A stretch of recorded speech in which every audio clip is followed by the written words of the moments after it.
do what I do because I believe in it. I hope that Curious Arts inspires other people to find themselves in the world, like feel seen if they want to feel seen. I hope it inspires people to be curious about queer culture and have a sense of mission to do that, however they identify. And I hope that it inspires people to feel relevant. I'm clearly part of a marginalised community, so to me, activism is really important and essential for my well-being. So I do what I do because I just want structural change. One of the elements of Tracks is a project called Noisy Daughters, and that is about championing women in music, because the statistics are still really dire for women's involvement in music. Personally, it was important to try and take up that gauntlet and do something about it, because I am a woman in music and I have been since I was 14 years old, and there is still major issues in the music industry. It hasn't particularly progressed much at all. Where I'm originally from, there is actually quite a good gender split of people doing stuff. It's a very small community and there's like literally no competition. And then when I moved here, I realised that there was like a lot of men promoting men. I set up Sister Shack to kind of give voice to women and non-binary people who work in business, and that was kind of my first idea. It wasn't about whether they were black women, black non-binary people, white, or whatever. It was just about giving them a platform. And then from there, when Black Lives Matter became much bigger in 2020, I realised that I could actually say, you know, this is a black-led organisation, rather than just kind of, I wasn't hiding that I was a black woman, but actually you kind of get this fear that if people know that it's a black-led company, organisation, that people are going to stop coming to you or listening to you. So it gave me some confidence to say, yes, actually, I'm a black person. I do this for women, non-binary people, but actually I also do this for black people and people of colour. So yeah, it's about just giving people a platform to be able to kind of do what they do, but also just be a bit mouthy, because I like saying a lot of mouthy stuff. It makes me feel powerful to be part of a community that's trying to improve access and inclusion within the music industry. I've been part of the music industry for over 10 years and I think it could be better, especially for disabled artists and disabled audience members. So I think it's really important to try and make those changes, and if no one shouts about it, then nothing's going to happen. So that's why I do what I do. I played in bands for years, I had record deals, we did releases, and we came up against sexism in the industry all of the time, everywhere we went, not always from men, sometimes from women as well. I had a bit of time out from the music world for a little while, and I came back to it and I was like, wow, it's just the same. It's not progressed, it's not moved on. I think there's definitely a bunch more cooler people out there, which is why we can make these lovely connections across the northeast music scene and actually across the country, because you know, there are more like-minded people out there, for me anyway. Now I find that, whereas before we probably felt a bit more isolated and us against the world sort of thing, and I do think that has got better, but there's still real issues within the music industry. When I started Sister Shack, I just started it, all honesty, to get back at someone that really annoyed me, in a way.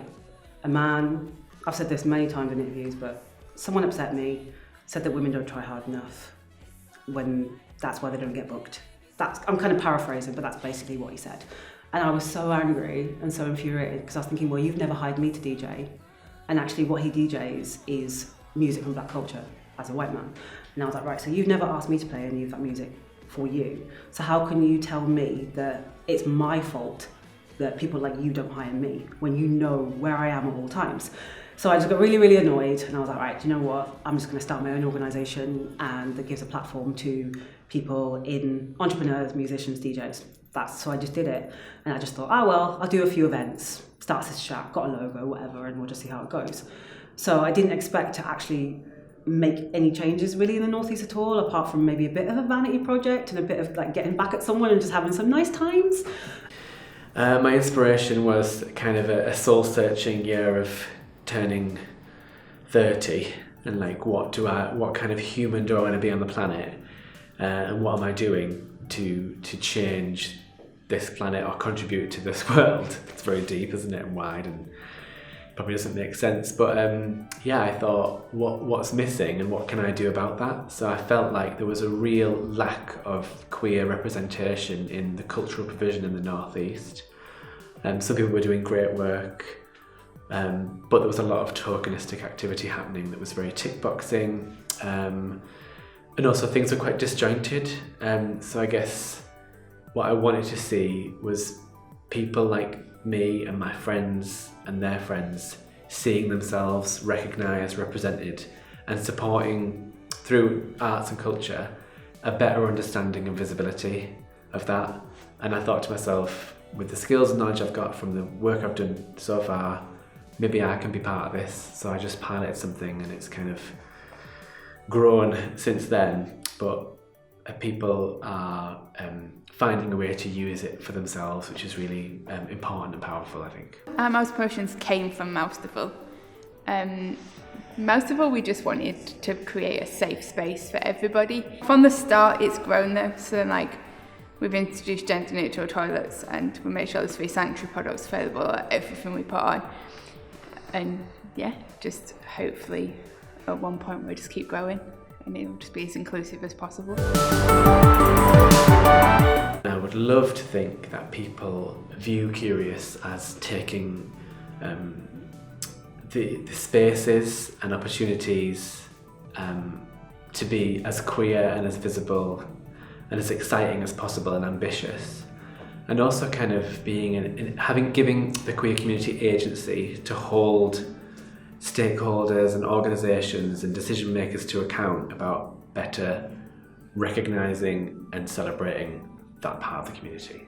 Some artists have said, you know, I thought I'd just be a recording artist, and I never really had the confidence to get on stage because of my disability, and then they might have come to one of our shows and gone, oh, actually, like, there are disabled artists out there, and it's encouraged them to do their first show. So that's really cool as well. So it's just creating sort of a positive vibe to what we are, and being proud of ourselves and not being ashamed of who we are and the judgment and the stigma and everything like that. It's about creating a positive thing of like, look how powerful we are, and look what we can do when we kind of lift each other up. And yeah, it's an amazing community to be part of.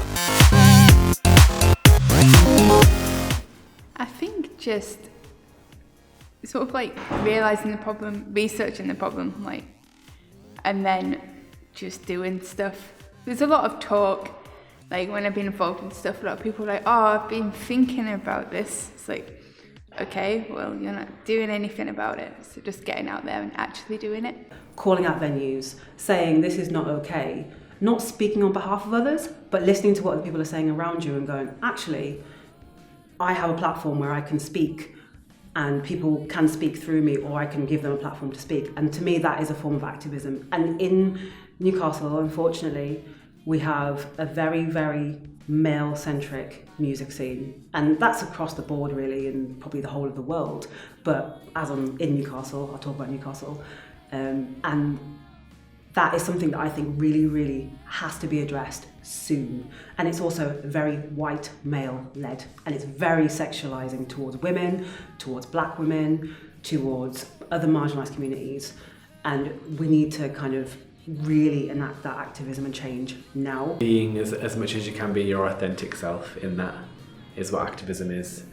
I think that's probably not very tangible, but I think for me, it's what are you showing up for? Like, where do you want to be seen? What do you want to be supporting? In the Northeast, I think it always will find its way back to something for me about breaking a glass ceiling, challenging a perception or an assumption, and rising from a lower expectation or a perception around working classness that is in some way limiting. And actually I really rebuke that.